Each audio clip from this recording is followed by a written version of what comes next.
Well, thanks, Kirby, and good evening to everyone this evening that are still here, those that are still seated at least. I was coming as a guest. I am newly elected as the county commissioner. I've been part of the Weld County for over 30 years now. My wife and I moved from southern Colorado to northern Colorado back in 1985, but had the opportunity to serve as a elected official from the clerk's office as the clerk and recorder for 12 years, and it was a great honor, a great humbling experience. But during my campaign, an interesting thing happened to me, and the interesting thing, I see the smile from our director, Mr. Lepore here, is that I was contacted by the governor's office to consider serving on that wonderful task force that I guess was referred to as maybe sometime by partisan, and some of them were bipolar. And I asked Dr. Walk, where do I fit into your comment there, Dr. Walk?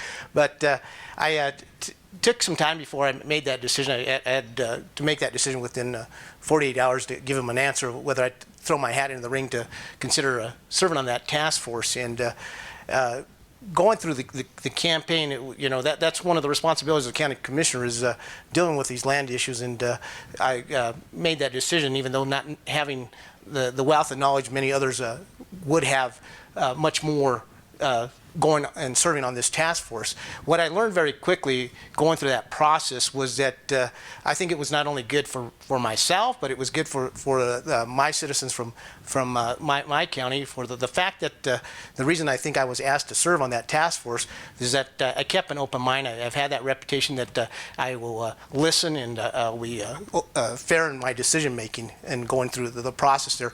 And as you heard earlier through what happened with this task force, is that there was basically we started with 56. I think Mr. Lepore, you said we had 38 or something like that. We finally narrowed it down to 38. We started off with 56 original recommendations, and as we whittled things down in the 11th hour, we were able to actually pass 9 of those recommendations. As you said, those were 7 of them were unanimous, and 2 of them were, just a couple votes shy of getting a unanimous support on those. But the reason I'm sharing this, because of what I was asked from Kirby to share, was just a perspective. What's going on in my county? This was going to affect my county, what I was doing and serving on this task force. It was very clear to me that, through that process and staying engaged with my county, that there is a lot of regulation. We know here in Colorado we are heavily regulated, and my understanding is we're the most regulated in the nation of what's going on with industry here, and things are going very well in my county. So as far as the perspective, what's happening in Weld County, I believe that we are kind of a model to a lot of things that are going on. You've heard from our planning director, Tom Parkle, what we have in place with our liaison, Troy Swain. He's serving as our outreach and person just directly trying to communicate out there to the folks. We have hired a new county attorney who's here in the back, Bob Frick. He's actually worked for Mr. Lepore with COGCC, so he'll bring his wealth of knowledge from that area, and also serving as our legal counsel for the county. So we're doing a lot of things responsibly in our county. But with that being said, doesn't mean that there's not room for improvement. I've always said that as an elected official, prior to as an administrator, that I was always looking for ways to make things better. And I think that's one of the things that I said throughout the campaign. I mentioned this campaign because I think it was very important that people understood that that just because it's working doesn't mean that we can't look for ways to do things better. I think Commissioner Johnson was just talking about the fracking situation and everything else. This is not new. This is over 60 years, and you can't tell me that 60 years ago we're operating today with the same standards and what is happening with the industry out there.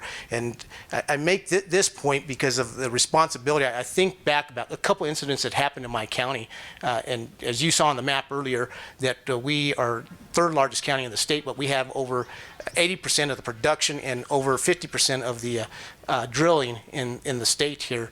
But we had an incident in 2013 by Mother Nature as a natural disaster. We had a major flood here in Colorado, and our county was affected with what was going on with some of the industry with their tanks close to the areas that were being flooded in that. And prior to the big epic part of the flood coming through our area, the industry was working very quickly to shut down those tanks and empty those tanks, and it was very minimized to very little damage to what could have been a major issue with our public health issues, and I bring that back into it because really we talked earlier about media and how they put a spin on things, and that the media was covering the story showing how this tank was sitting in the water, where we had bigger issues with health issues, where the sewage was getting into the water treatment systems of 2 of our municipalities, and that was a bigger health issue than what was going on with the industry. The industry was there to address these things very quickly and